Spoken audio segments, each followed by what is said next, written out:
ایک شخص کا نکاح ہوا, اللہ رب العزت نے بڑی خوبصورت عورت اس شخص کو عطا فرمائی. دونوں کی زندگی بڑی اطمینان سے گزر رہی تھی, عیش و عشرت کے ساتھ میں وہ زندگی گزار رہے تھے, اور نہ کھانے میں کسی طرح کی کمی تھی, نہ پینے میں, نہ پہننے میں, اور نہ رہنے میں کوئی تنگی اور پریشانی تھی. زندگی گزرتی رہی. ایک دفعہ ایسا ہوا کہ اس بیوی نے نماز فجر قضا کر دی, چھوڑ دی. صبح جب وہ اٹھی تو شوہر نے اس سے کہا کہ بیگم تم نے آج نماز فجر نہیں پڑھی ہے. بیوی نے کہا دیکھو میں رات میں بہت تھک گئی تھی, کل بہت کام تھا جس کی وجہ سے میرے بدن پر بہت تھکاوٹ تھی. میری نیند ہوشیار تو ہوئی, لیکن میں نے یہ خیال کرتے ہوئے کہ ظہر میں نماز فجر کی قضا کر لوں گی, میں سو گئی, میری آنکھ لگ گئی, انشاءاللہ میں اطمینان کے ساتھ ظہر میں نماز فجر کی قضا کروں گی. شوہر یہ بات سن کر خاموش ہو گیا, کچھ اس نے جواب نہیں دیا, اف تک نہیں کہا. اس کے بعد کھانا کھا کر آفس کے لیے 10-11 بجے کے وقت روانہ ہو گیا. دوسرے دن شوہر نے نماز فجر ادا کی اور فوراً آفس کے لیے نکل گیا. بیوی جب نیند سے بیدار ہوئی اور اس نے دیکھا کہ میرا شوہر بستر پر نظر نہیں آ رہا ہے, پورا کمرہ ڈھونڈا, باتھ روم میں آواز دی, ادھر کمرے میں گئی, کچن میں گئی, ہال میں گئی, میدان باہر جو بنا ہوا تھا اس میں گئی, لیکن شوہر کہیں بھی اس کو نظر نہیں آیا. تو شوہر کہاں گیا ہے وہ معلوم کرنے کے لیے اس نے اپنا فون اٹھایا اور شوہر کو کال ملائی, شوہر کو فون کیا. بیل بجنے لگی, پوری مکمل بیل ختم ہو گئی بجتے بجتے, لیکن شوہر نے فون نہیں اٹھایا. دوبارہ فون لگایا, مکمل بیل ختم, پھر بھی فون نہیں اٹھایا. تیسری بار لگایا, پھر بھی فون نہیں اٹھایا. لگاتے رہی, فون نہیں اٹھا, فون نہیں اٹھا.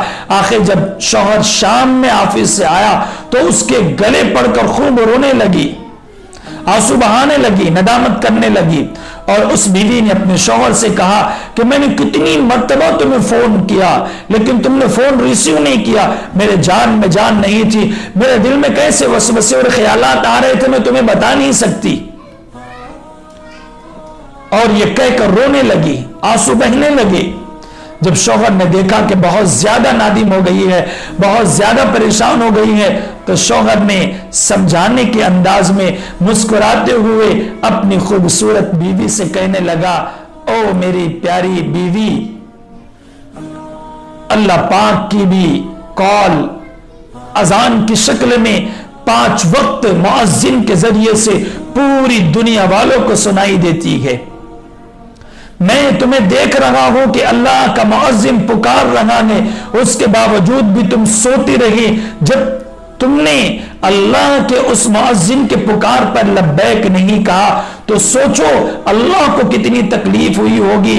آج میں نے تمہارا فون نہیں اٹھایا تو تم رو رہی ہو, بل بلا رہی ہو, اور تم اپنے آپے سے اپنا آپا کھو چکی ہو, اور تم نے اپنے آپ پر طاقت اور قدرت نہیں رکھ سکی ہو. تو سوچو اللہ بھی کتنے تم سے ناراض ہو رہے ہوگے, اللہ کی لعنت تم پر کتنی برس رہی ہوگی. میرے ایک کال نہیں اٹھانے پر تمہاری یہ کیفیت ہے, تم نماز نہیں پڑھنے پر اللہ کی کتنی ناراضگیاں تم پر ہو رہی ہوگی. کبھی تم نے یہ بات سوچی ہے؟ جب بیوی نے شوہر کی یہ بات سنی تو پھر اس کے سمجھ میں ساری بات آ گئی.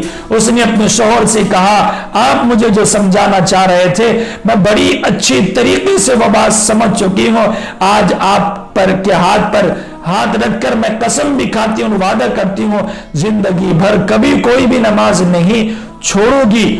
اور پھر دونوں کی زندگی میں نماز آ گئی, اور وہ بھی آج بھی نماز بڑے خوشی اور خضوع کے ساتھ پڑھتے ہیں. اور ان کا اثر ان کی اولادوں پر یہ پڑا ہے کہ ان کی اولادیں, چاہے وہ بچہ ہو کہ بچی, وہ نمازی ہیں, ان کی کوئی نمازیں نہیں چھوٹا کرتی ہے. ناظرین و سامعین, یہ بہترین شوہر اور بہترین بیوی کی علامت ہوا کرتی ہے. اور اچھے شوہر کی یہی نشانی ہوتی ہے کہ وہ پیار و محبت سے اپنی نسلوں کو, اپنی بیوی کو, اپنے خاندان کو, اپنے بال بچوں کو دین کی طرف اس طرح لایا کرتے ہیں کہ ان کے خاندانوں میں پھر کوئی بے دین, بے نمازی, بد دین کوئی بچا ہوا نہیں رہتا ہے.